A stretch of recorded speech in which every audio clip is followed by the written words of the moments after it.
강민서 씨는 리더십 자질이 부족하다고 생각해요. 박소영 팀장의 목소리는 얇은 유리잔처럼 차갑고 매끄러웠다. 그녀의 고급스러운 안경테 너머로 보이는 눈에는 어떤 감정도 담겨 있지 않았다. 창밖은 금방이라도 비를 쏟아낼 것처럼 잿빛 하늘이 낮게 내려앉아 있었다. 내 5년간의 주말. 수없이 놓쳐버린 저녁 식사. 그리고 셀 수 없는 야근의 시간이 고작 20장짜리 서류 뭉치로 압축되어 있었다. 그리고 그 서류는 방금 리더십 자질 부족이라는 6글자와 함께 무심하게 옆으로 밀려났다. 나는 훈련된 미소를 지으며 고개를 끄덕였다. 이 지독한 미국식 기업 문화 속에서 내가 가장 먼저 배운 것이 바로 이것이었다. 감정을 드러내지 않는 것, 실망도, 분노도, 억울함도 모두 가면 뒤에 숨기는 법. 네, 팀장님. 피드백 감사합니다. 제게 부족한 부분이 무엇인지 알게 되었네요. 그래? 우리가 서로 잘 이해했다니 다행이군. 박 팀장은 손목시계를 쳐다보며 말했다. 이미 그녀의 관심은 다음 업무로 넘어가 있었다. SSG 그룹 제인서 말이야. 오늘까지 검토해야 해. 계약 전에 추가 데이터를 요청했다더군. 내가 자리에서 일어나 내 서류 뭉치를 챙기는 동안. 그녀는 이미 새로운 메일을 작성하고 있었다. 내 경력의 좌절은. 그녀의 빼곡한 업무 리스트 속 한 줄이 지워지는 것만큼이나 사소한 일이었다. 나는 내 자리로 돌아가는 길에 통유리로 된 코너 오피스를 지나쳤다. 원래대로라면 다음 달부터 저곳이 내 자리가 되어야 했다. 내 이름이 새겨진 명패가 놓이고 창밖으로 도시의 정형이 내려다 보이는 바로 저곳. 주차장으로 내려와 차에 앉았다. 시동을 걸지 않은 채. 룸미러에 비친 내 얼굴을 한참 동안 들여다보았다. 35의 강민서. 그 얼굴은 슬퍼 보이지도 화나 보이지도 않았다. 대신 지독할 정도로 냉정하게 무언가를 계산하고 있었다. 나는 시동을 걸며 모든 것을 바꿀 2가지 결심을 했다. 첫째, 나는 더 이상 내일의 위기를 오늘 밤에 해결하지 않을 것이다. 둘째, 내 머릿속에만 존재하는 이 회사의 비밀지도, 그 운영 매뉴얼을 영원히 나만의 것으로 남겨둘 것이다. 사무실의 그 누구도 아직 알지 못했다.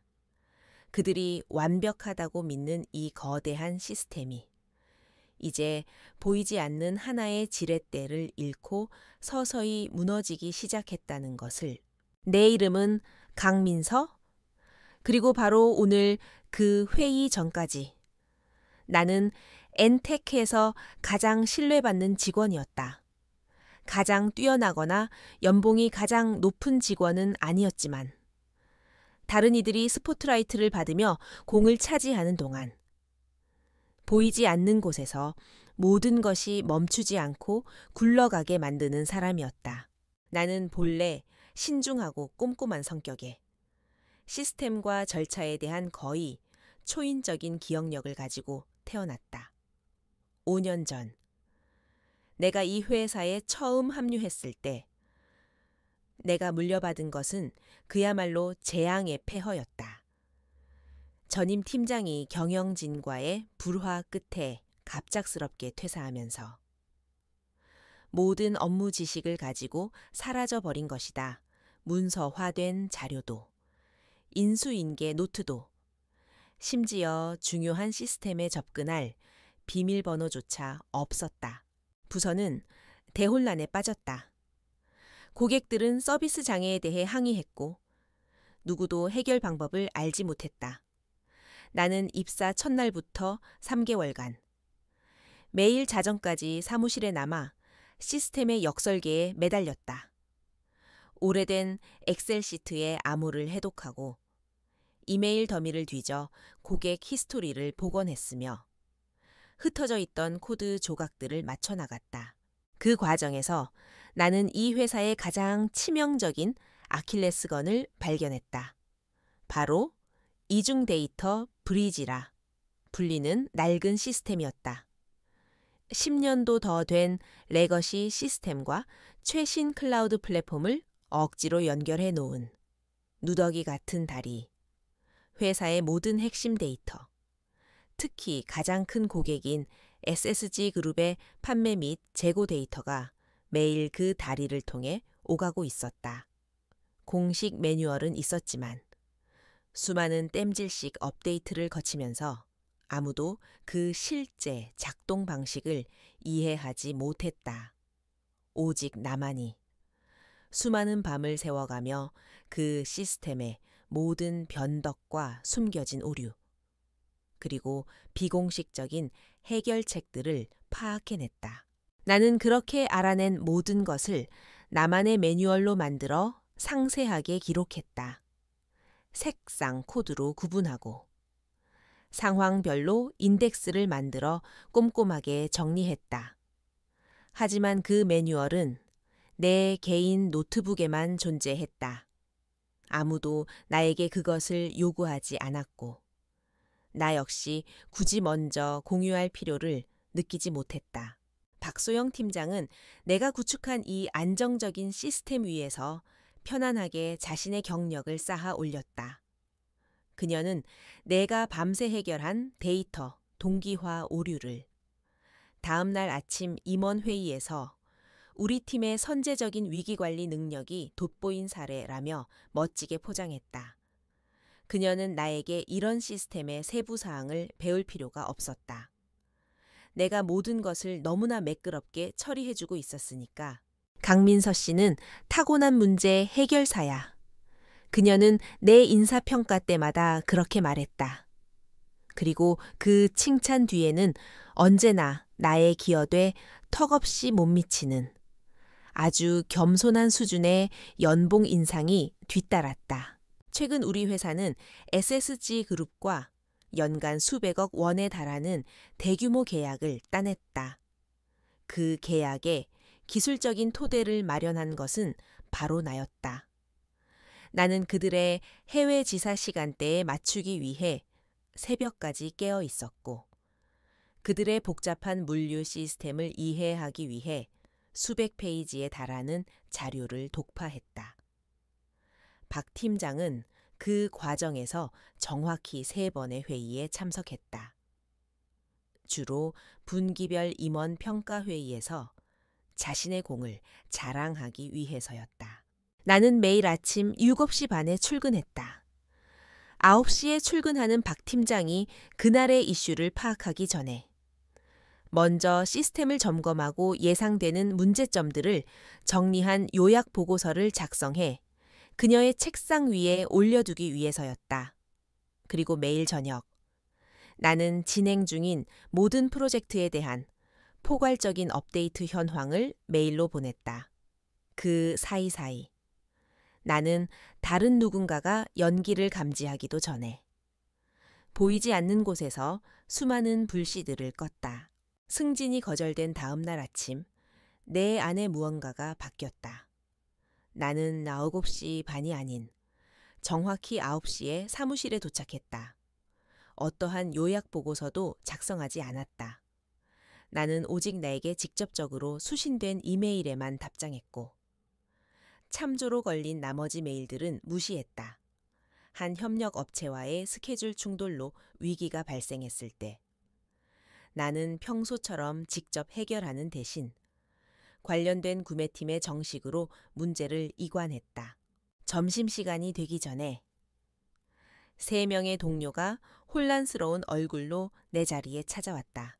민서 씨, 혹시 어제 올라온 물류팀 데이터 충돌 건 못 봤어요. 회계팀의 박 대리가 물었다. 봤어요. 나는 키보드를 계속 치면서 대답했다. 그는 더 할 말이 있을 거라 기대하며 잠시 서 있었지만 아무런 추가적인 말이 없자 어색하게 돌아섰다. 그럼 평소처럼 좀 처리해 줄 수 있어요? 아, 그건 데이터 관리팀 소관이라서요. 이미 담당자에게 전달했습니다. 그의 눈썹이 살짝 올라갔다. 하지만 이런 건 항상 민서 씨가 처리했잖아요. 나는 모니터에서 눈을 떼고 그를 보며 희미하게 미소 지었다. 제게 주어진 책임에 더 집중하라는 조언을 들었거든요. 제가 조직 내에서 제 위치를 잘 파악하고 있다는 걸 증명하려고 노력 중이에요. 오후 5시가 되자 나는 미련 없이 가방을 챙겨 자리에서 일어났다. 야근도. 집으로 가져가는 일도 없었다. 주차장으로 가는 길에. 나는 3년 만에 처음으로 계획했던 휴가. 강원도의 한적한 통나무집 예약을 취소했다. 그 대신 나는 이제 시스템의 불가피한 붕괴를 마주할 준비를 해야 했다. 그날 저녁, 회사 전화기는 계속해서 울렸지만 나는 받지 않았다. 나는 내 딸, 10살짜리 예나와 함께 초콜릿 칩 쿠키를 구웠다. 몇 달 만에 처음 있는 일이었다. 우리가 삐뚤삐뚤한 모양의 쿠키를 보며 웃는 동안 내 어깨를 짓누르던 무거운 짐이 조금은 가벼워지는 것을 느꼈다. 엄마, 오늘 왜 이렇게 일찍 왔어? 예나가 반죽 묻은 숟가락을 핥으며 물었다. 나는 멈칫했다. 10살짜리 아이에게 기업의 정치학을 어떻게 설명해야 할까? 엄마 시간이 아주 소중하다는 걸 깨달았거든. 우리 딸. 그래서 앞으로는 우리 예나랑 더 많은 시간을 보내려고. 아이는 환하게 웃었다.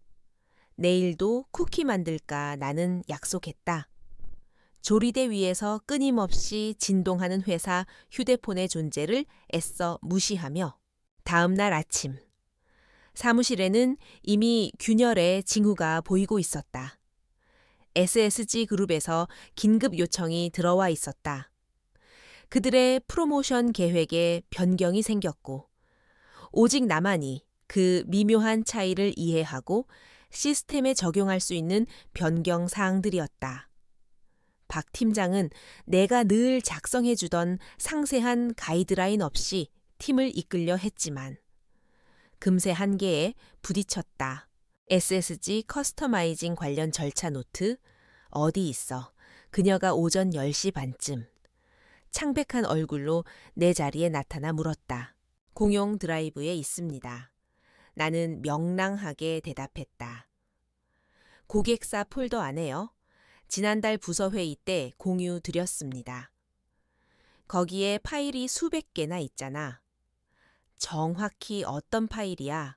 나는 내 모니터에 폴더를 열어 보여주었다. SSG 그룹 연동 최종 절차 문서라는 이름의 마스터 파일입니다. 각 모듈별로 정리되어 있고 항목별로 태그도 붙어 있습니다. 박 팀장은 감추지 못한 경악스러운 표정으로 200페이지에 달하는 그 문서의 스크롤을 내려다보았다. 이거 강민서 씨가 직접 처리해 줄 수 없어 고객사가 기다리고 있단 말이야. 기꺼이 도와드리고 싶지만 제가 오후에는 분기별 규정 준수 검토 작업을 마쳐야 해서요. 내일 오전에 바로 처리해드리면 어떨까요? 그녀의 얼굴이 굳어졌다. 내일까지 기다릴 수 있는 문제가 아니야. 이해합니다.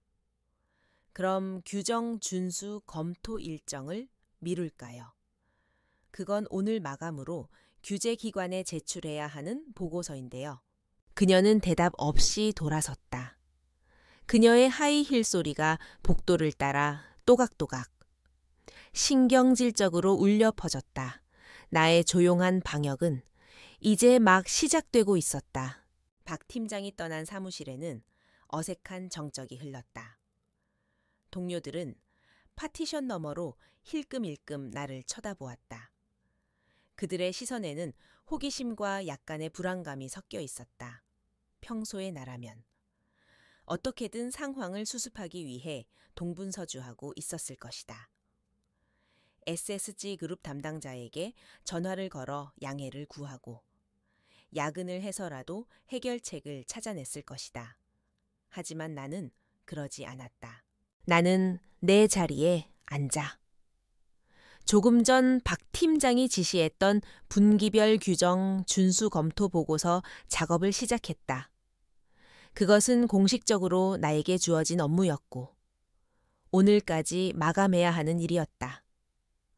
나는 평소와 같이 꼼꼼하고 정확하게 데이터를 분석하고 보고서를 작성해 나갔다.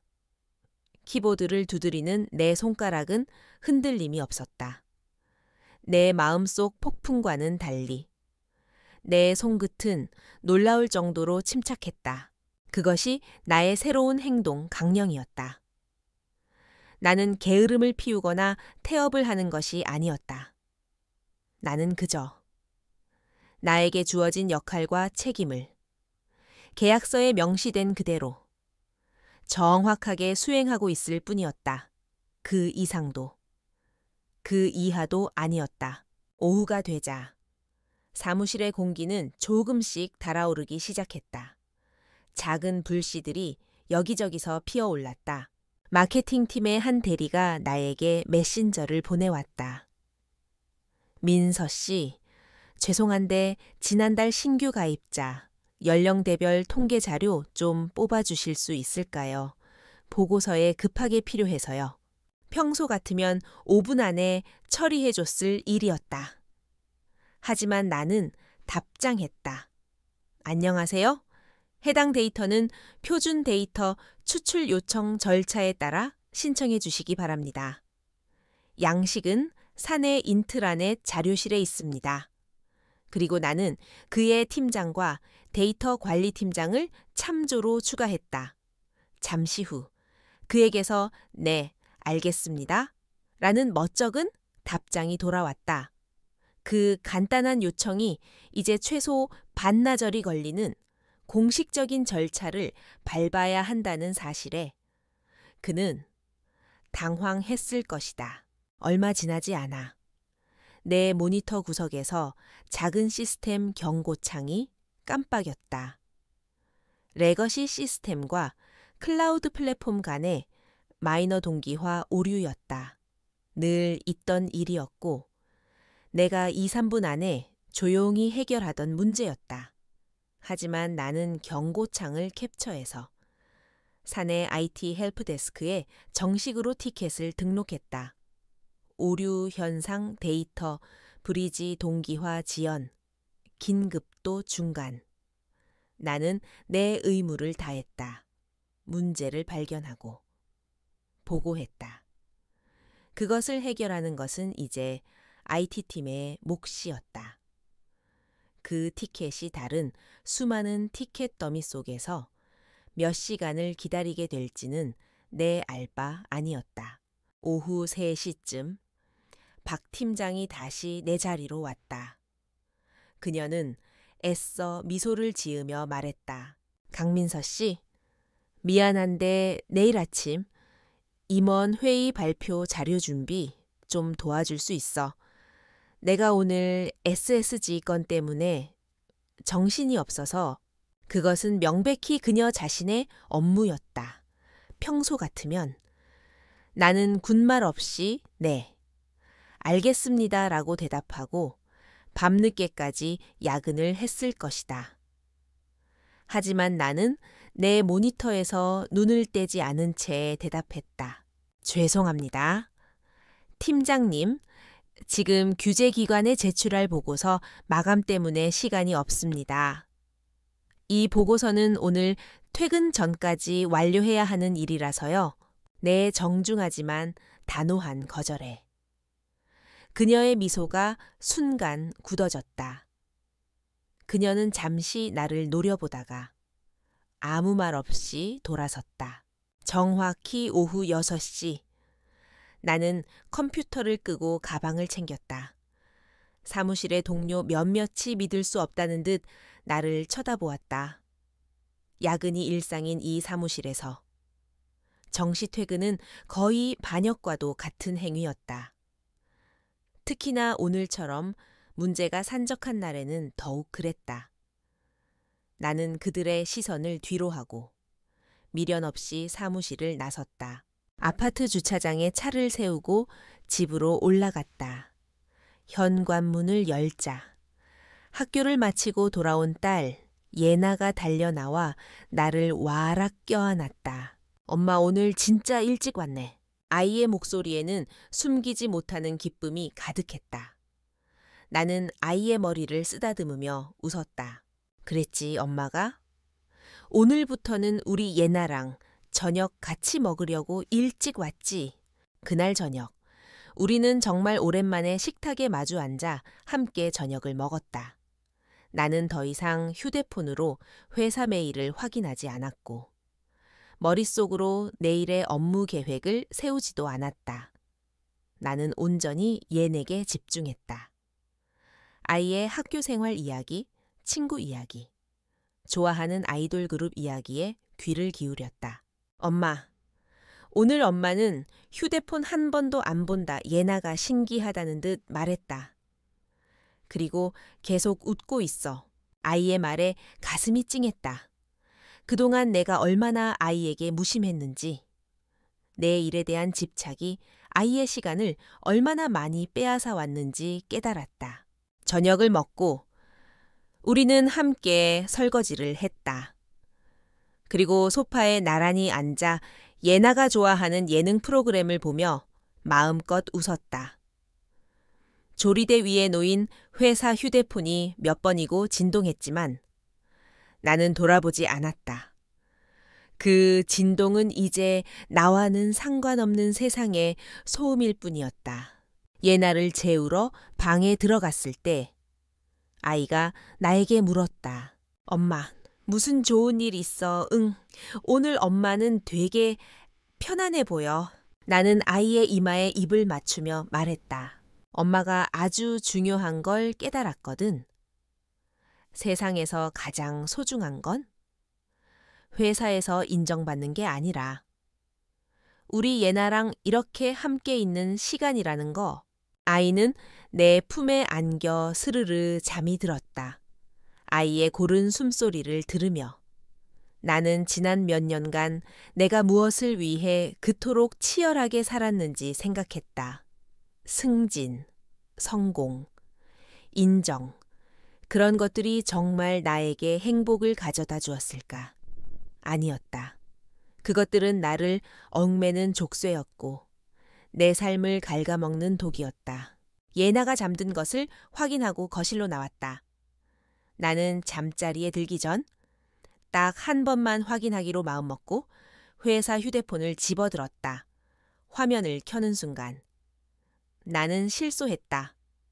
부재중 전화 79통, 수신된 이메일 100도씨 임세개.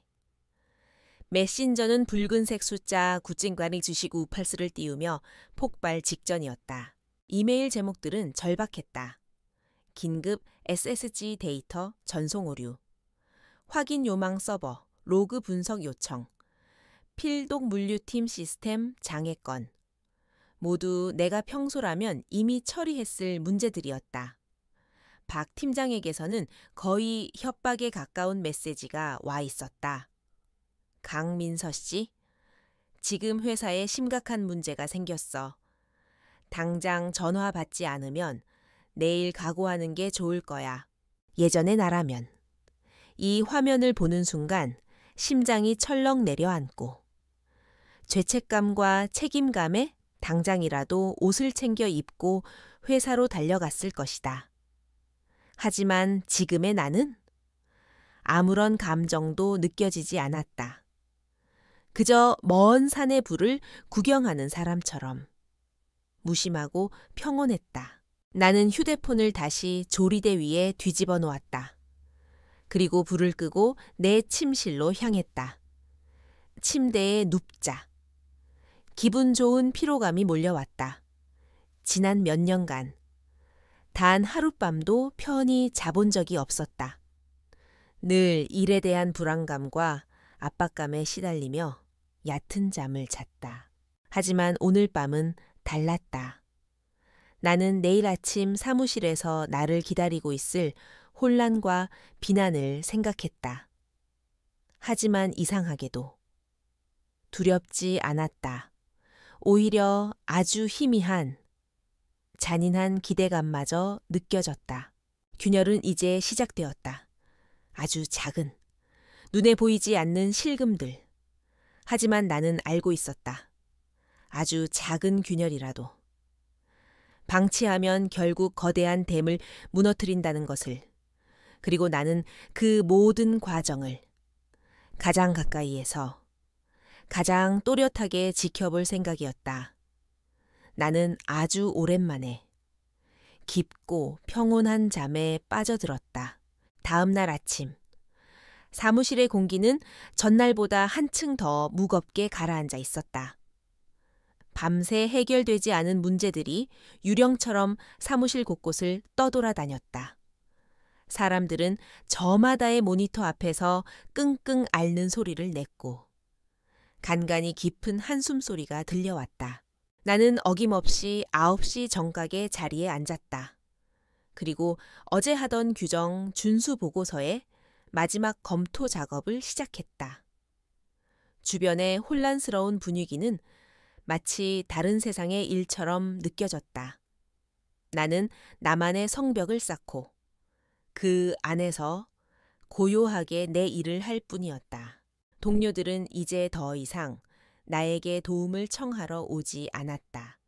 대신 그들은 멀리서 나를 힐끔거리며 자기들끼리 수군거렸다. 그들의 눈빛 속에는 원망과 불만, 그리고 아주 약간의 경외심 같은 것이 뒤섞여 있었다. 그들은 아마도 내가 갑자기 변한 이유를 짐작조차 하지 못할 것이다. 오전 10시가 조금 넘었을 때 박 팀장의 목소리가 사무실 전체에 울려 퍼졌다. 잠깐 모두 주목 SSG 그룹에서 긴급 요청이 들어왔습니다.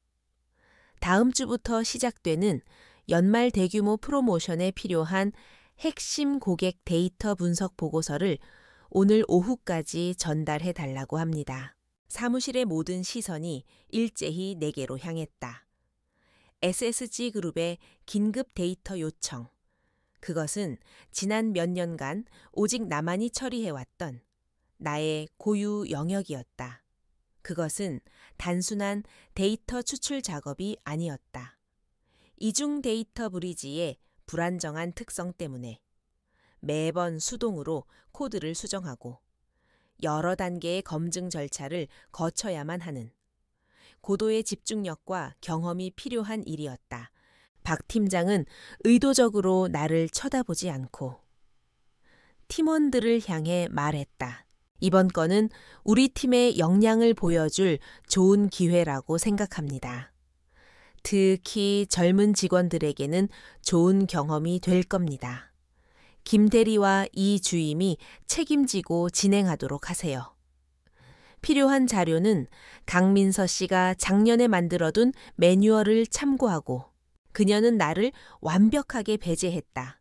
내에 대한 경고이자 내가 없어도 팀은 잘 돌아간다는 것을 보여주려는 유치한 시위였다. 김 대리와 이 주임의 얼굴이 하얗게 질렸다.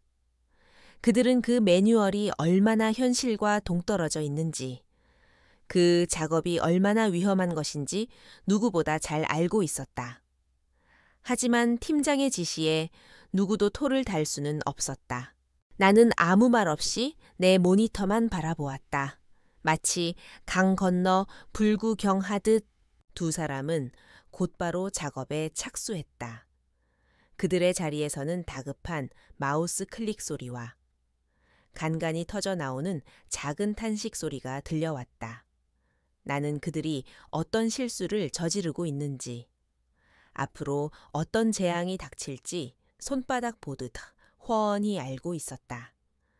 그들은 지금 낡고 녹슨 다리 위에서 안전장치도 없이 고개를 하고 있는 것이나 마찬가지였다.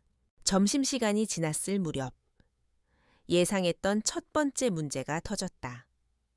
김 대리가 거의 울상이 된 얼굴로 박 팀장에게 달려갔다. 팀장님, 큰일 났습니다. 쿼리를 실행했는데 데이터가 전부 깨져서 나옵니다. 알 수 없는 코드들이 뒤섞여 있어요. 박 팀장은 잠시 당황하는 듯했지만 이내 태연한 척하며 말했다. 레거시 시스템이 가끔 그렇지. 다시 해봐. 꼼꼼하게 확인하면서 벌써 3번이나 다시 해봤습니다. 결과는 똑같습니다. 오히려 상황이 더 나빠지는 것 같습니다. 사무실의 모든 사람들이 숨을 죽이고 그들의 대화를 지켜보고 있었다. 박 팀장의 이마에 식은땀이 맺히기 시작했다. 그녀는 마침내 자존심을 꺾고 내 자리로 왔다. 강민서 씨? 그녀의 목소리는 잘게 떨리고 있었다. 지금 SSG 건에 문제가 좀 생긴 것 같아. 데이터가 손상된 것 같은데 와서 좀 봐줄 수 있어. 나는 의자 등바디에 몸을 기댄 채 그녀를 올려다보았다. 데이터 손상이라면 심각한 문제네요. 제가 직접 처리할 수 있는 권한이 없습니다. 프로토콜에 따라. DBA팀 데이터베이스 관리팀에 정식으로 긴급 티켓을 발행하고 원인 분석을 요청하셔야 합니다. 나는 어제 내가 IT 헬프데스크에 등록했던 바로 그 말을 그녀에게 그대로 돌려주었다. DBA팀. 그 사람들은 빨라야 내일 오전에나 답변을 줄 거야. 오늘 오후까지 보고서를 넘겨야 한단 말이야. 이건 항상 강민서 씨가 처리해 왔던 일이잖아. 그녀의 목소리가 날카로워졌다. 저는 제 담당 업무인 규정 준수 보고서에 집중하라는 지시를 받았습니다. 팀장님, 그리고 어제 제가 올렸던 데이터 브리지 동기화 지연 티켓을 DBA팀에서 아직 확인하지 않은 것으로 압니다. 어쩌면 그 문제와 관련이 있을 수도 있겠네요. 나는 완벽하게 규정에 맞는 대답을 했다. 그녀는 내 태도에 분노로 얼굴이 붉어졌지만 나를 비난할 명분을 찾지 못했다. 내가 틀린 말을 한 것이 하나도 없었기 때문이다. 그녀는 이를 악물고 자리로 돌아가 DBA팀에 전화를 걸기 시작했다. 수화기에 대고 고함을 치는 그녀의 모습이 안쓰러울 정도였다. 시간은 속절없이 흘러갔다. 오후 4시 SSG 그룹의 담당자에게서 전화가 빗발치기 시작했다. 박 팀장은 자리에 앉아 있지도 못하고 사무실을 초조하게 서성였다. 팀원들은 아무것도 하지 못한 채 서로의 눈치만 보고 있었다. 사무실은 거대한 폭풍전야의 고요함에 휩싸였다. 그리고 마침내 최악의 사태가 터졌다. IT팀의 한 직원이 사색이 된 얼굴로 우리 부서로 달려왔다. 박 팀장님, 지금 데이터 브리지 시스템이 완전히 다운됐습니다. 뭐 다운이라니. 그게 무슨 소리야. 김 대리님이 실행한 쿼리가 과부하를 일으키면서 레거시 서버와의 연결이 끊어진 것 같습니다. 지금 SSG 그룹으로 전송되는 모든 실시간 데이터가 멈췄습니다. 사무실이 발칵 뒤집혔다. 이것은 단순히 보고서 하나를 마감하지 못하는 수준의 문제가 아니었다. SSG 그룹의 온라인 쇼핑몰과 물류 시스템 전체가 우리 회사의 데이터에 의존하고 있었다. 데이터 전송이 멈췄다는 것은 그들의 비즈니스 전체가 마비되었다는 뜻이었다. 재고 파악도, 주문 처리도, 배송 추적도 불가능한 상태. 이것은 수백억 원의 손해를 초래할 수 있는 대재앙이었다. 박 팀장은 그 자리에 얼어붙었다. 그녀의 얼굴은 하얗게 질려 마치 유령 같았다. 강민서 씨? 그녀가 거의 기어 들어가는 목소리로 나를 불렀다. 제발 좀 도와줘. 내가 잘못했어. 내가 다 잘못했으니 제발 이 상황 좀 해결해줘. 그녀는 나에게 애원하고 있었다. 불과 이틀 전만 해도 나를 무시하고 경멸하던 바로 그 사람이 나는 자리에서 천천히 일어섰다. 그리고 그녀에게 다가갔다. 팀장님, 진정하세요. 지금 상황에서는 원인을 파악하는 게 우선입니다. 제가 마지막으로 작업했던 로그 파일들을 한번 살펴보겠습니다. 나는 도와주겠다고 말하지 않았다. 나는 그저 내 역할을 하겠다고 말했을 뿐이다. 나는 내 컴퓨터 앞에 앉아 익숙하게 시스템에 접속했다. 수많은 에러 메시지들이 붉은 글씨로 나를 반기고 있었다. 동료들이 내 등 뒤로 모여들어 숨을 죽이고 내 손가락 움직임 하나하나를 지켜보았다. 서버 커널에서 충돌이 일어났군요. 잘못된 쿼리가 반복적으로 실행되면서 메모리 누수가 발생했고 시스템이 스스로를 보호하기 위해 연결을 차단한 겁니다. 나는 혼잣말처럼 중얼거리며 복잡한 코드들을 분석해 나갔다. 사실 해결책은 간단했다. 내가 개인적으로 만들어둔 비상복구 스크립트를 실행하면 10분 안에 모든 것이 정상으로 돌아올 터였다. 하지만 나는 그렇게 하지 않았다.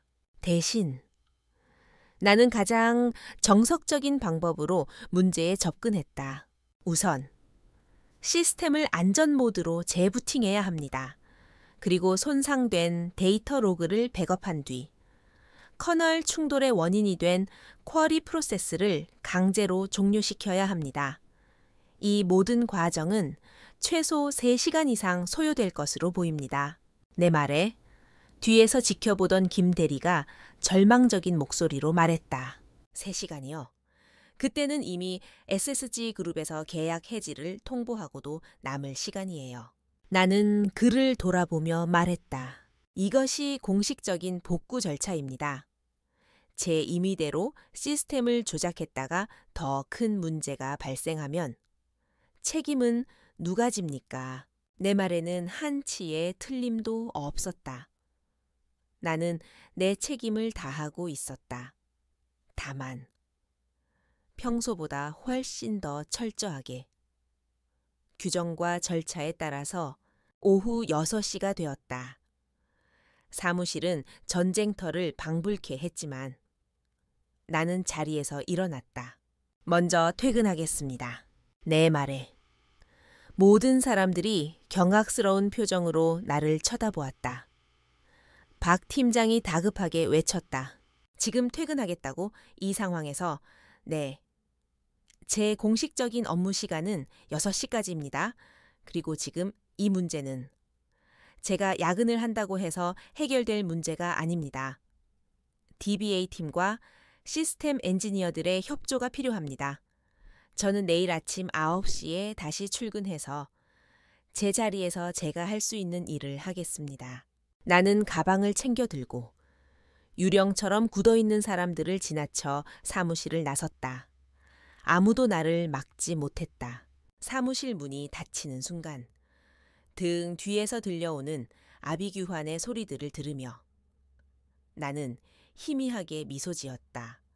거대한 댐의 작은 균열은 마침내 둑을 터뜨리기 시작했다. 그리고 그 거대한 탕류 속에서 나는 유유유히 걸어 나오고 있었다. 지진은 이미 시작되었다. 내가 없는 사무실의 밤은 길고도 처절했던 모양이다. 다음 날 아침 9시 정각에 출근했을 때 나를 맞이한 것은 전쟁터의 폐허와도 같은 풍경이었다. 사무실 바닥에는 텅 빈 커피 잔과 에너지 드링크 캔들이 널려 있었고 화이트보드에는 의미를 알 수 없는 다이어그램들이 광기처럼 그려져 있었다. 밤을 사운 동료들은 핏발 선 눈으로 넋이 나간 표정으로 모니터 앞에 앉아 있었다. 그들의 얼굴에는 피로와 절망, 그리고 나를 향한 희미한 원망이 뒤섞여 있었다. 특히 박 팀장의 모습은 가관이었다. 언제나 빳빳하게 다려 입던 블라우스는 구겨져 있었고 완벽하게 세팅했던 머리는 헝클어져 있었다. 그녀는 자신의 사무실에서 쉴 새 없이 누군가와 통화를 하고 있었다. 수화기를 붙잡고 언성을 높이는 그녀의 모습에서는 어제까지 나를 짓누르던 그 위압감은 찾아볼 수 없었다. 오직 폐잔병의 초조함만이 남아있을 뿐이었다. 나는 내 자리에 앉아 평소와 같이 컴퓨터를 켰다. 그리고 어제 하던 규정 준수 보고서 작업을 이어갔다. 주변의 아수라장은 마치 나와는 상관없는 영화 속 한 장면 같았다. 민서 씨, 회계팀 박 대리가 거의 울부짖는 듯한 목소리로 내 자리로 달려왔다. 그의 손에는 서류 몇 장이 들려 있었다. 어젯밤에 대체 무슨 일이 있었는지 알아요. SSG 쪽 전산이 완전히 마비됐었어요. 온라인 쇼핑몰은 몇 시간 동안 다운됐고 재고 데이터가 하루 전으로 돌아가 버려서 지금 주문 시스템이 엉망진창이에요. SSG에서 서비스 수준 협약 SLA 위반으로 손해배상을 청구하겠다고 난리가 났어요.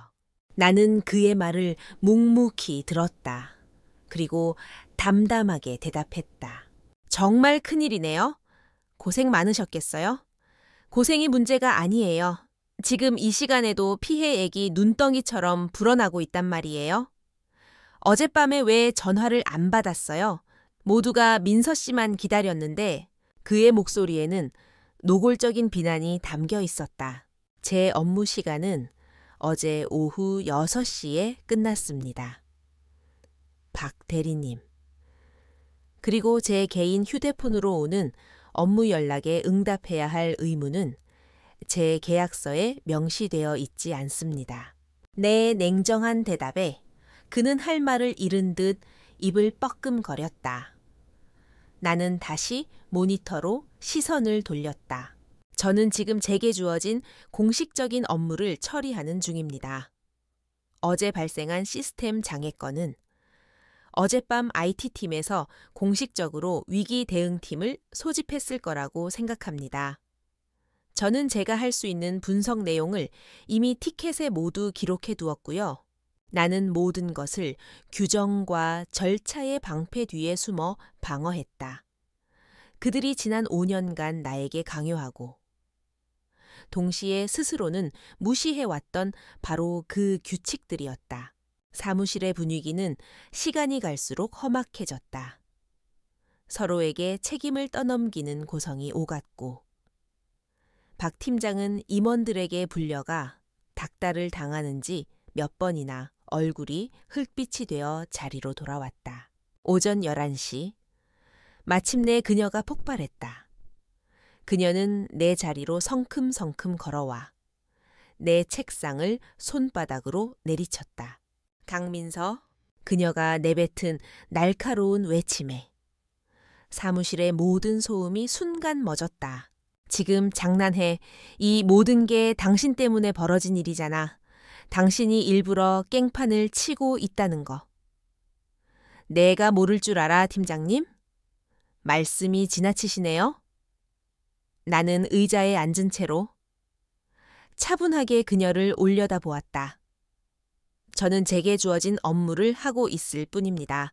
이 사태의 원인은 비정상적인 쿼리로 시스템의 과부하를 일으킨 담당자의 실수와 그 위험성을 제대로 관리 감독하지 못한 관리자의 책임입니다. 관리자 책임? 네. 저는 지난 몇 달간 데이터 브리지의 불안정성에 대해 수차례 경고했고 공식적인 시스템 개선안까지 제출했습니다. 하지만 그 모든 보고서는 묵살되었습니다. 제 기억이 맞다면. 팀장님께서는 그것을 과도한 우려이자 불필요한 비용 낭비라고 말씀하셨죠. 내 말에 그녀의 얼굴이 하얗게 그리고 다시 붉게 변했다. 나는 자리에서 일어나 그녀와 눈을 맞췄다. 알고 계십니까? 팀장님, 지금 이 사태를 해결할 수 있는 유일한 방법은 시스템 전체를 롤백하는 것뿐입니다. 최소 48시간 이전의 데이터로요. 그 말은 지난 이틀간의 모든 판매 데이터가 사라진다는 뜻입니다. SSG 그룹이 과연 그것을 용납할까요? 그녀는 아무 말도 하지 못했다. 그녀는 이 상황의 기술적인 심각성을 전혀 이해하지 못하고 있었다. 그녀가 할 수 있는 것은 오직 소리를 지르며 누군가를 탓하는 것뿐이었다. 당신이 어떻게 회사에 이럴 수가 있어? 5년이나 일한 곳이잖아. 바로 그 5년 때문입니다. 나는 나직이 말했다. 저는 지난 5년간 회사를 위해 제 모든 것을 바쳤습니다. 제 주말을, 제 저녁을, 제 딸, 아이와의 시간을요. 그 결과 제가 돌려받은 것은 무엇이었습니까? 리더십, 자질 부족이라는 모욕적인 평가와 제 모든 노고에 대한 완전한 무시였습니다. 저는 더 이상 이 회사에 보이지 않는 소방수로 살지 않기로 결심했을 뿐입니다. 우리의 대치를 모든 팀원들이 숨죽인 채 지켜보고 있었다. 바로 그때 내 책상 위에 전화기가 울렸다. 내부 전화가 아니었다. 발신자 표시 화면에는 내가 처음 보는 번호와 함께 이사비서실이라는 글자가 떠 있었다. 나는 박 팀장을 가만히 한번 쳐다보고 수화기를 들었다. 사무실의 모든 소음이 완벽하게 사라졌다. 네, 시스템 분석팀 강민서입니다.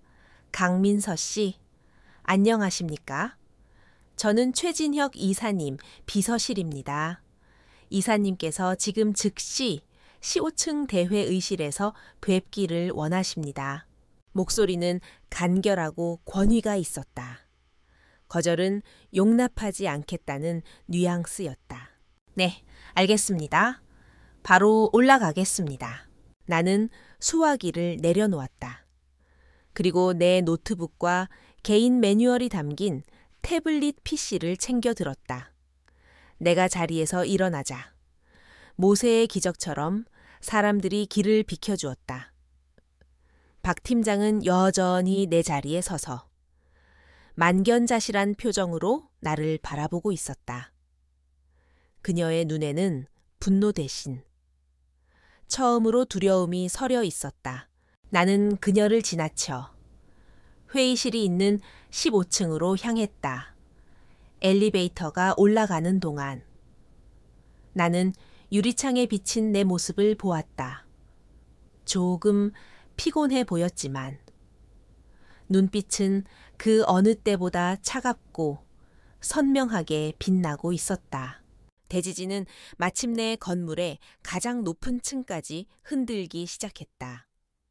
그리고 나는 이제 이 모든 사태의 원인을 제공한 피의자가 아니라 유일한 해결책을 손에 쥔 구원자로서 그들을 만나러 가는 길이었다. 심판의 시간은 이제부터 시작이었다.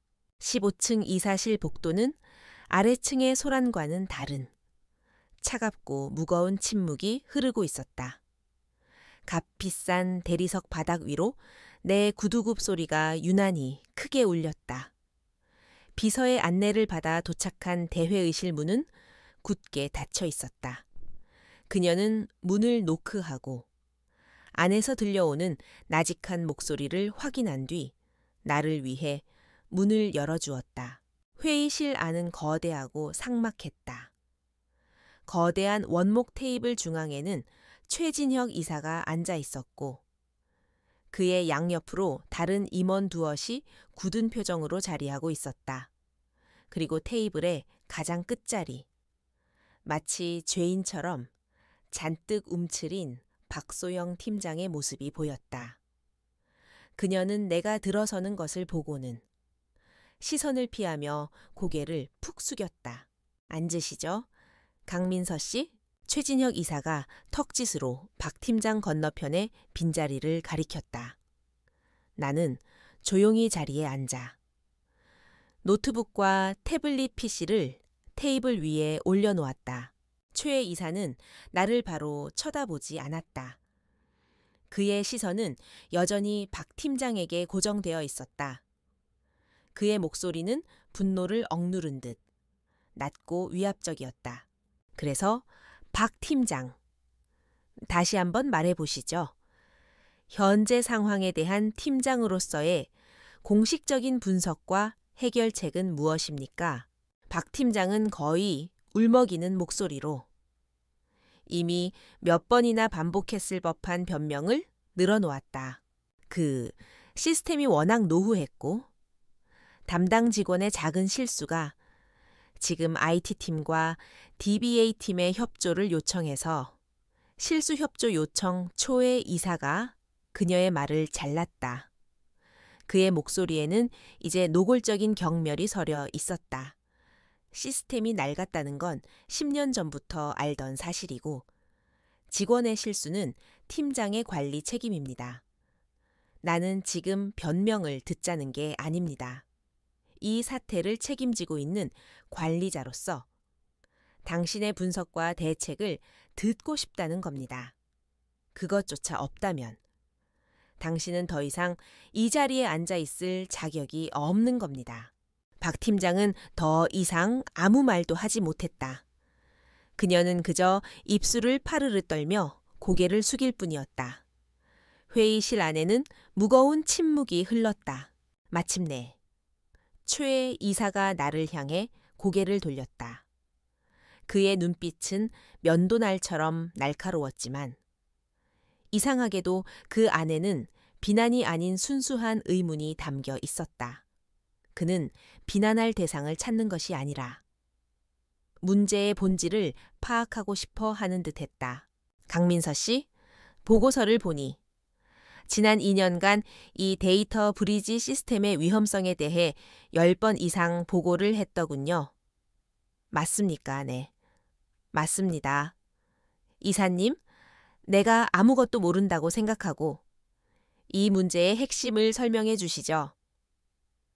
기술적인 용어는 최대한 배제하고 초등학생도 알아들을 수 있도록 나는 잠시 숨을 골랐다. 그리고 태블릿 PC를 켜서 회의실의 대형 스크린과 연결했다. 내가 지난 몇 년간 개인적으로 정리해 두었던 시스템 구조도와 데이터 흐름 분석 자료가 화면에 나타났다. 이사님께서 보시는 이것이 저희 회사의 데이터 시스템 구조입니다. 왼쪽은 10년 된 레거시 시스템, 오른쪽은 최신 클라우드 플랫폼입니다. 그리고 이 둘을 연결하는 것이 바로 문제의 이중 데이터 브리지입니다. 나는 화면의 한 부분을 가리켰다. 이 다리는 너무 넓고 설계도 복잡해서 아무도 내부 구조를 완벽하게 이해하지 못합니다. 문제는 SSG 그룹을 포함한 우리 회사의 가장 중요한 데이터들이 매일 이 다리를 건너야만 한다는 것입니다. 그런데 왜 진작 이 다리를 새로 짓지 않은 거죠? 한 임원이 물었다. 새로 짓기 위해서는 시스템 전체를 최소 일주일 이상 멈춰야 하기 때문입니다. 그동안 발생하는 영업 손실을 경영진에서 감당할 수 없다고 판단했습니다. 그래서 지난 몇 년간 우리는 다리가 무너질 때마다 임시 방편으로 땜질만 해온 것입니다. 나는 다음 화면으로 넘겼다. 화면에는 내가 지난 2년간 박 팀장에게 제출했던 보고서들의 제목이 리스트로 나타났다. 데이터, 브리지 안정성, 개선 제안, 레거시 시스템, 마이그레이션 계획안, 위기 대응 매뉴얼 업데이트 요청, 그리고 각 보고서 옆에는 박 팀장의 검토 의견이 적혀 있었다. 보류, 비용 과다, 현상 유지. 저는 이 땜질 작업의 위험성을 계속해서 경고해 왔습니다. 그리고 언젠가 이 다리가 완전히 무너질 것에 대비해 시스템을 현대화하고 상세한 비상 대응 매뉴얼을 만들어야 한다고 수차례 건의했습니다. 하지만 제 모든 제안은 받아들여지지 않았습니다. 회의실의 공기가 싸늘하게 식었다. 박 팀장의 얼굴은 이제 잿빛이 되어 있었다. 최 이사는 턱을 괜 채 흥미로운 눈빛으로 나를 바라보았다. 좋습니다. 그럼 지금 이 사태, 강민서 씨가 보기에는 가장 빠른 해결책과 가장 안전한 해결책은 각각 무엇입니까? 그는 정확히 핵심을 짚었다. 가장 빠른 해결책은 제가 개인적으로 만들어둔 비상복구 스크립트를 이용하는 것입니다. 10분 안에 시스템을 정상화시킬 수 있습니다. 하지만 이 방법은 매우 위험합니다. 시스템의 근본적인 문제를 해결하는 것이 아니라 강력한 진통제로 고통만 잠재우는 것과 같습니다. 과정에서 일부 데이터가 추가로 손상될 위험이 있습니다. 나는 스크린에 복잡한 코드 몇 줄을 띄웠다. 가장 안전한 해결책은 어제 제가 팀에 제안했던 공식적인 복구 절차를 밟는 것입니다. 시스템을 안전 모드로 재부팅하고 손상된 로그를 일일이 분석해서 원인을 제거하는 방식입니다. 최소 3시간? 길게는 반나절이 걸릴 수 있습니다. 하지만 데이터의 무결성을 보장할 수 있는 유일한 방법입니다. 나는 설명을 마치고 조용히 초의 이사의 결정을 기다렸다. 나는 해결책을 제시하는 기술자로서의 내 역할을 다했다. 이제 선택은 경영자의 몫이었다. 최 이사는 한참 동안 스크린과 내 얼굴을 번갈아 보았다. 그의 머릿속에서 수많은 계산이 이루어지고 있음을 알 수 있었다. 그는 마침내 옆에 앉은 임원을 향해 말했다. SSG그룹 부사장에게는 내가 직접 전화하겠습니다. 시스템 전체 점검을 위해 불가피하게 서비스가 몇 시간 중단된다고. 정중하게 양해를 구하십시오. 손실보상 문제는. 그 후에 논의하겠다고 전하고. 그리고 그는 나를 향해 말했다. 강민서 씨, 안전한 방법으로 진행해 주십시오. 필요한 모든 자원과 권한을 부여하겠습니다. 지금 이 순간부터. 이 사태 해결의 총책임자는 강민서 씨입니다. 그의 말이 떨어지는 순간. 회의실 안의 권력 관계가 완벽하게 뒤바뀌었다. 박 팀장을 포함한 모든 팀원들은 지금부터 강민서 씨의 지시에 무조건적으로 따르도록 하십시오. 이해 있습니까? 아무도 대답하지 못했다. 최 이사는 자리에서 일어났다. 나머지 분들은 모두 나가보시고 강민서 씨는 잠시 남아주시죠. 그의 말에 다른 임원들과 박 팀장은 좀비처럼 자리에서 일어나 회의실을 나갔다. 문이 닫히기 직전 나는 박 팀장과 잠시 눈이 마주쳤다. 그녀의 눈에는 분노나 원망이 아니었다. 오직 처절한 패배감과 공포만이 가득했다. 거대한 회의실에 이제 나와 최 이사 단둘만이 남았다. 심판의 시간은 끝났다. 그리고 이제 새로운 계약을 위한 협상이 시작되려 하고 있었다. 최 이사는 자신의 자리로 돌아가 앉았다. 그는 딱딱한 표정을 풀고 처음으로 희미한 미소를 보였다. 솔직히 놀랍군요. 강민서 씨, 당신 같은 인재가 지난 5년간 저런 팀장 밑에서 썩고 있었다는 사실이. 그는 잠시 말을 멈추고 나를 지그시 바라보았다. 잠시 다른 건 다 잊고 솔직하게 한번 이야기해 봅시다. 강민서 씨가 정말로 원하는 게 뭡니까? 이 사태를 해결하는 것. 그 너머의 이야기 말입니다. 이 망가진 시스템뿐만 아니라 이 비효율적인 프로세스 전체를 바로잡기 위해 당신에게 무엇이 필요합니까? 그의 질문은 더 이상 이 문제를 해결할 수 있느냐가 아니었다. 그것은 당신이라면 이 판을 어떻게 새로 짜겠느냐는 훨씬 더 근본적인 질문이었다. 나는 비로소 내가 지난 며칠간 벌인 이 조용한 전쟁의 의미를 그가 완벽하게 이해했음을 깨달았다.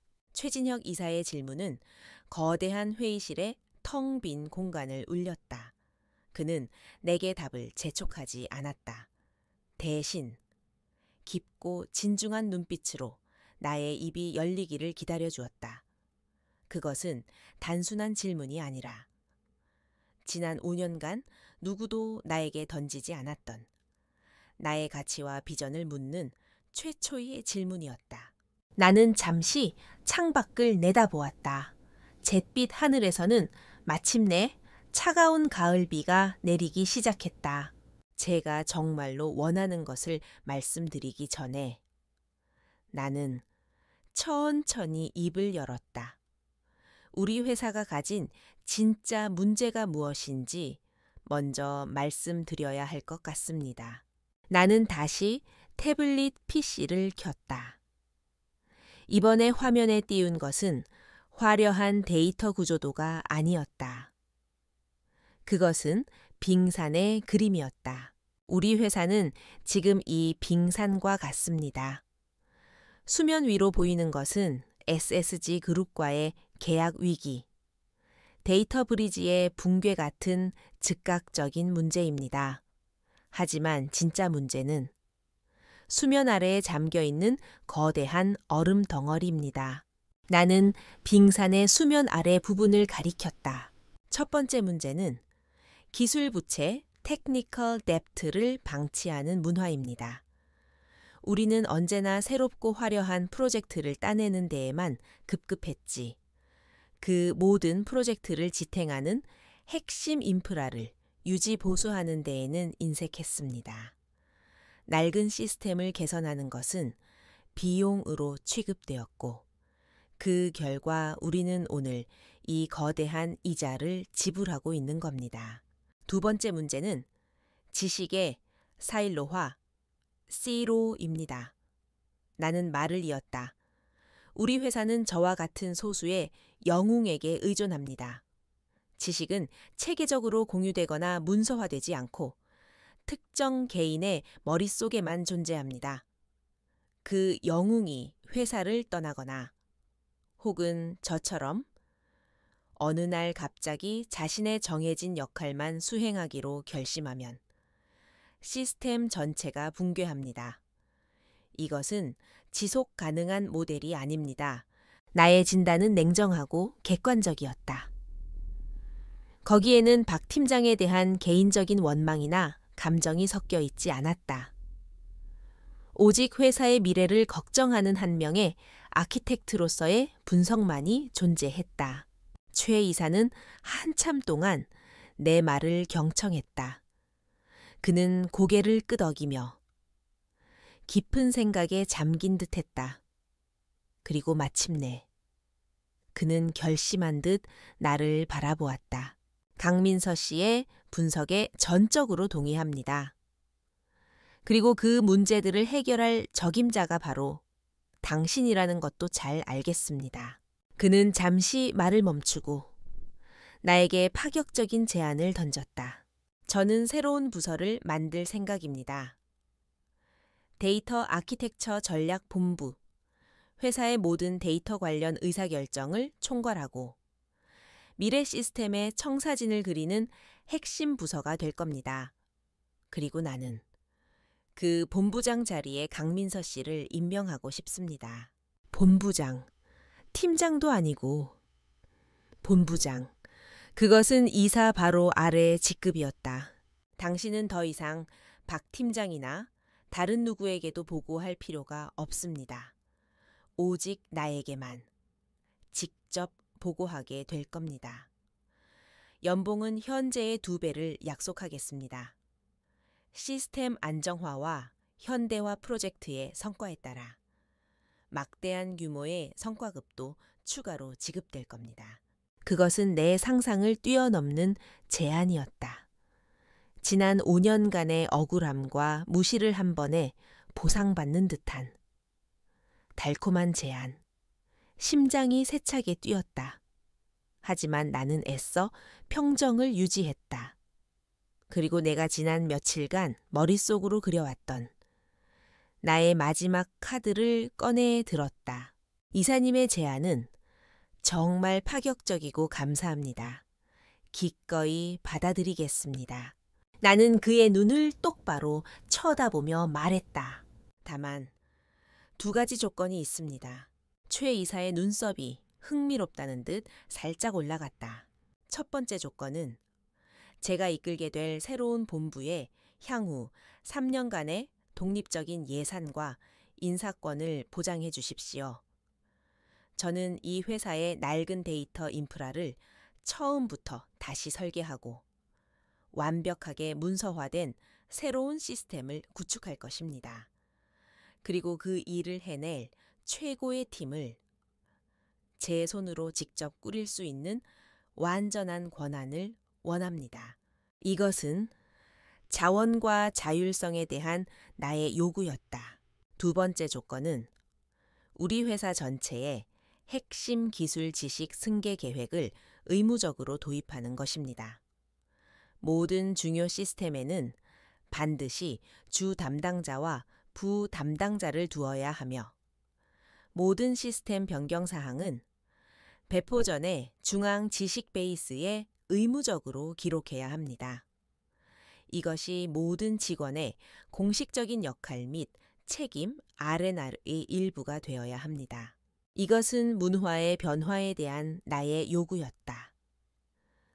나 같은 보이지 않는 희생자가 다시는 이 회사에 나타나지 않도록 하기 위한 근본적인 개혁안이었다. 내 조건 제시에 회의실 안에는 다시 짧은 침묵이 흘렀다. 최 이사는 나를 빤히 쳐다보았다. 그의 눈은 내 진의를 꿰뚫어 보려는 듯 깊어졌다. 그는 내가 이 기회를 이용해 개인적인 복수를 하려는 것인지 아니면 정말로 회사의 미래를 걱정하는 것인지 가늠하고 있었다. 그리고 그는 웃었다. 존경심이 담긴 옅은 미소였다. 좋습니다. 강민서 본부장. 2가지 조건 모두 수용하겠습니다. 지금 바로 신규 부서 설립과 정책 변경안 초안을 작성해서 나에게 보고하도록 하세요. 이사회는 내가 책임지고 통과시키겠습니다. 협상은 끝났다. 나는 더 이상 저항하는 직원이 아니었다. 나는 이제 이 거대한 회사의 미래를 설계할 새로운 리더였다. 그럼 이제 최 이사가 말했다. 새로운 본부장으로서 당신의 첫 번째 임무를 수행해 주시죠. 지금 당장 아래층으로 내려가서 이 끔찍한 사태를 해결하십시오. 당신에게 필요한 모든 권한을 위임하겠습니다. 나는 자리에서 일어나 그에게 가볍게 목례를 했다. 그리고 돌아서서 회의실을 나섰다. 복도를 걸어 엘리베이터로 향하는 내 발걸음은 조금 전과는 전혀 다른 무게를 가지고 있었다. 내가 시스템 분석팀 사무실로 돌아왔을 때 모든 사람들은 하던 일을 멈추고 나를 쳐다보았다. 그들의 눈에는 의문과 불안, 그리고 희미한 기대감이 뒤섞여 있었다. 박 팀장은 여전히 자신의 자리에 멍하니 앉아 있었다. 나는 내 자리를 지나쳐 사무실 중앙에 섰다. 그리고 모두가 들을 수 있도록 차분하지만 단호한 목소리로 말했다. 지금부터 SSG 그룹 데이터 장애위기 대응을 시작하겠습니다. 저는 이 시간부로 본 사태 해결의 총책임자 강민서입니다.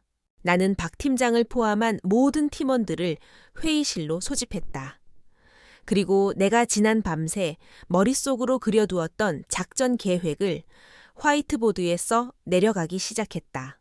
DBA팀은 즉시 레거시 서버의 현재 상태를 스냅샷으로 백업해 주십시오.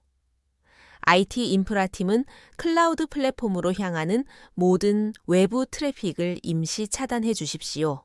그리고 김대리와 이 주임은 나는 어제 나를 절망에 빠뜨렸던 바로 그 두 사람에게 가장 중요한 임무를 맡겼다. 두 사람은 내가 지금부터 실행할 모든 복구 프로세스를 한 단계도 빠짐없이 스크린샷과 함께 기록하고 문서화해 주십시오. 이것은 우리 회사의 새로운 지식 승계 계획의 첫 번째 사례가 될 겁니다. 나는 내 개인 노트북을 회의실 프로젝터에 연결했다. 그리고 내가 지난 5년간 비밀처럼 간직해왔던 그 수많은 비상 복구 스크립트와 명령어들을 하나씩 실행하기 시작했다. 나는 내가 무엇을 하고 있는지, 이 코드가 어떤 의미를 가지는지, 왜 이렇게 해야만 하는지를 하나하나 설명하며 작업을 진행했다. 나는 더 이상 지식을 독점하는 영웅이 아니었다. 나는 나의 경험과 지식을 팀 전체의 자산으로 만드는 진정한 리더가 되어가고 있었다. 박 팀장은 회의실 가장 구석에 앉아 조용히 이 모든 광경을 지켜보고 있었다. 그녀는 이제 이 작전에서 아무런 역할도 없는 완벽한 이방인이었다. 정확히 15분 후 기적 같은 일이 일어났다. 수많은 에러 메시지로 가득했던 모니터링 화면에 마침내 시스템 스테이블 시스템 안정이라는 초록색 글자가 떠올랐다. 데이터 브리지는 다시 연결되었고 SSG 그룹으로 향하는 데이터는 정상적으로 흐르기 시작했다. 회의실 안에서는 나도 모르게 안도의 한숨과 함께 낮은 탄성이 터져 나왔다. 나는 자리에서 일어났다. 그리고 지친 표정의 팀원들을 향해 말했다.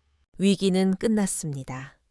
하지만 우리의 진짜 일은 이제부터 시작입니다. 낡고 부서진 계약은 끝났다. 이제 나는 이 회사의 미래와 나의 미래를 위한 새로운 계약의 첫 페이지를 막 넘긴 참이었다. 그날 이후 회사에는 거대한 변화의 바람이 불기 시작했다. 나의 승진과 신설된 데이터 아키텍처 전략 본부의 출범은 공식적으로 발표되었다. 그것은 단순한 인사 이동이 아니었다. 회사의 권력 구조와 의사결정 방식이 근본적으로 바뀔 것임을 예고하는 신호탄이었다.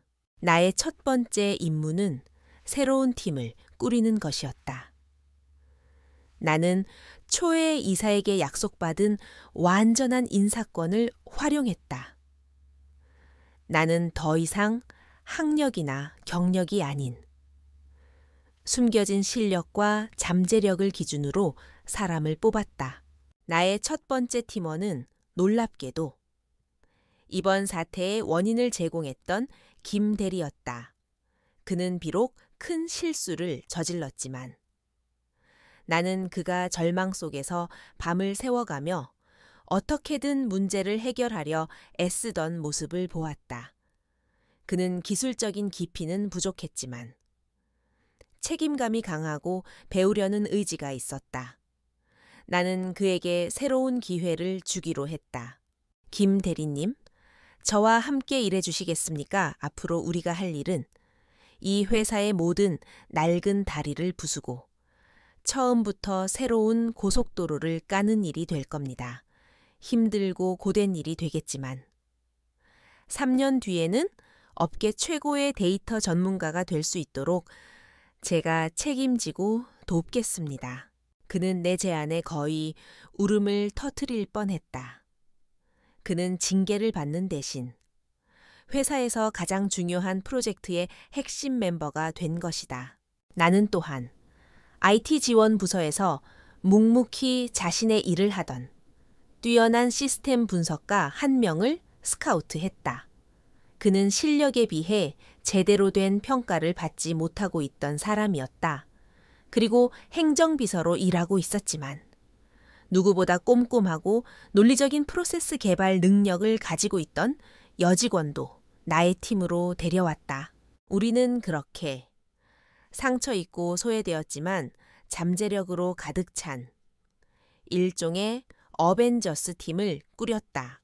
박소영 팀장은 어떻게 되었냐고 그녀는 징계위원회에 회부되었지만 해고되지는 않았다. 대신 모든 관리직을 박탈당하고 평사원으로 강등되어 신설된 비즈니스 협력팀으로 발령받았다. 기술적인 지식이 필요 없는 대외 업무를 담당하는 한직이었다. 그것이 최 이사가 내린 그녀에 대한 마지막 배려이자 처벌이었다. 나는 그녀와 복도에서 몇 번 마주쳤지만 우리는 서로에게 아무 말도 하지 않았다. 그녀는 이제 내 세상 밖의 사람이었다. 우리의 첫 번째 프로젝트는 물론 이중 데이터 브리지를 완전히 해체하고 새로운 통합 데이터 플랫폼을 구축하는 것이었다. 그것은 거대한 수술이었다. 우리는 지난 3개월간 주말도 없이 일에 매달렸다. 하지만 예전의 야근과는 달랐다. 거기에는 강요나 압박이 없었다. 오직 공동의 목표를 향한 열정과 서로에 대한 신뢰만이 존재했다. 나는 더 이상 모든 것을 혼자 해결하지 않았다. 나는 내가 가진 모든 지식을 팀원들에게 아낌없이 공유했다. 우리는 함께 토론하고 때로는 격렬하게 논쟁하며 최적의 해결책을 찾아 나갔다. 모든 과정은 철저하게 문서화되었고 우리의 지식 베이스는 매일같이 풍부해졌다. 그리고 마침내 3개월 후 우리는 새로운 데이터 플랫폼의 성공적인 론칭을 축하할 수 있었다. 더 이상 불안정한 다리는 없었다. 모든 데이터는 안전하고 빠른 고속도로 위를 달리게 되었다. 그날 최 이사는 우리 팀 전체를 위해 성대한 저녁 식사를 열어주었다. 강 본부장, 그리고 팀원 여러분, 여러분은 불가능을 가능하게 만들었습니다. 여러분이 바로 엔테크의 미래입니다. 그의 칭찬에 팀원들은 모두 자랑스러운 미소를 지었다. 시간이 흘러 나는 새로운 역할에 완전히 적응했다. 나는 이제 더 이상 보이지 않는 곳에서 불을 끄는 소방수가 아니었다.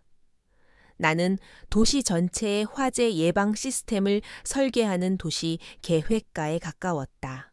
나는 내가 약속했던 핵심 기술 지식 승계 계획을 회사 전체에 성공적으로 정착시켰다. 이제 어떤 직원이 갑자기 회사를 떠나더라도 회사의 시스템은 멈추지 않았다. 지식은 더 이상 개인의 것이 아니라 회사의 자산이 되었다. SSG 그룹과의 계약은 어떻게 되었냐고 그들은 우리 회사의 놀라운 변화에 감탄했다. 그들은 손해배상 청구를 취하하는 대신 우리와 5년짜리 장기 독점 파트너십 계약을 체결했다. 그들은 나의 새로운 팀이 설계한 데이터 시스템을 자신들의 글로벌 표준으로 삼고 싶어 했다. 위기는 그렇게 더 큰 기회가 되어 돌아왔다. 승진이 거절되었던 그날로부터 정확히 6개월이 지난 어느 금요일 오후였다. 나는 6시 정각에 사무실을 나섰다. 이제 그것은 나의 철칙이 되었다. 아무리 중요한 일이 있어도 저녁 시간만큼은 온전히 나 자신과 내 가족을 위해 쓰기로 했다. 집으로 돌아가는 차 안에서 나는 라디오를 들으며 조용히 노래를 흥얼거렸다. 예전처럼 퇴근길에 회사 일에 대한 걱정으로 머리가 복잡하지 않았다. 마음은 고요하고 평온했다. 아파트 현관문을 열자. 예나가 달려나와 내 품에 안겼다. 엄마 오늘 저녁 메뉴는 내가 정했어, 떡볶이. 나는 아이의 머리를 쓰다듬으며 웃었다. 좋지. 그럼 우리 예나가 엄마 요리하는 거 도와줄까? 우리는 함께 주방에 서서 떡볶이를 만들었다. 아이의 제잘거리는 소리를 들으며 나는 얼마 전 초에 이사가 내게 던졌던 질문을 떠올렸다. 갱 본부장, 지금 행복합니까? 그때 나는 바로 대답하지 못했다. 하지만 지금이라면 대답할 수 있을 것 같았다. 나는 행복했다. 화려한 승진이나 2배가 된 연봉 때문이 아니었다. 나는 내가 마땅히 받아야 할 존중을 받았고 나의 가치를 내 손으로 직접 증명해냈으며 무엇보다 나 자신과 내 삶의 소중한 것들을 지켜냈기 때문이다. 저녁을 먹고 나는 예나의 숙제를 봐주었다. 아이는 그림 일기 숙제를 하고 있었다. 우리 엄마라는 제목의 그림이었다. 그림 속에서. 나는 환하게 웃고 있었다. 그리고 그림 아래에는 삐뚤빼뚤한 글씨로 이렇게 적혀 있었다. 우리 엄마는 회사에서 아주 중요한 일을 하는 멋진 사람이다. 하지만 엄마는 이제 나와 함께 저녁을 먹어준다. 나는 지금의 엄마가 세상에서 제일 좋다. 나는 그 글을 보고 나도 모르게 눈물이 핑 돌았다. 내가 지난 몇 달간 벌인 이 조용한 전쟁이 비단 나 자신만을 위한 것이 아니었음을 깨달았다. 그것은 내 딸에게 일과 삶의 균형이 무엇인지 그리고 한 인간의 존엄성이 얼마나 중요한 것인지를 보여주는 과정이기도 했다. 그날 밤 나는 오랜만에 내 개인 노트북을 열었다. 그리고 몇 년간 잊고 지냈던 나의 오래된 꿈을 다시 들여다보았다. 그것은 데이터 아키텍처에 대한 책을 쓰는 것이었다. 복잡한 기술을 나처럼 비전공자도 쉽게 이해할 수 있도록 재미있는 이야기로 풀어내는 책. 나는 새로운 문서 파일을 열고 키보드 위에 손을 올렸다. 그리고 첫 문장을 써 내려가기 시작했다. 모든 시스템은 그것을 만든 사람의 철학을 담고 있다. 창밖은 어느새 어두워져 있었지만 내 앞의 모니터 화면은 희망처럼 밝게 빛나고 있었다. 나는 더 이상 다른 사람이 만들어 놓은 길을 걷지 않을 것이다. 나는 이제 나만의 지도를 그리고 나만의 길을 만들어 나갈 것이다. 그 길이 어디로 이어질지는 알 수 없지만 한 가지는 확실했다. 그 길 위에서 나는 결코 나 자신을 잃어버리지 않을 것이다. 가끔 동료들은 나에게 묻는다. 그때 어떻게 그렇게 냉정하게 행동할 수 있었냐고. 하지만 그것은 냉정함이 아니었다. 그것은 나 자신에 대한 그리고 내가 쌓아온 시간에 대한 마지막 예의였다. 때로는 가장 조용한 방식이 가장 강력한 저항이 될 수 있다는 것을 나는 나의 이야기로 증명해내고 싶었다.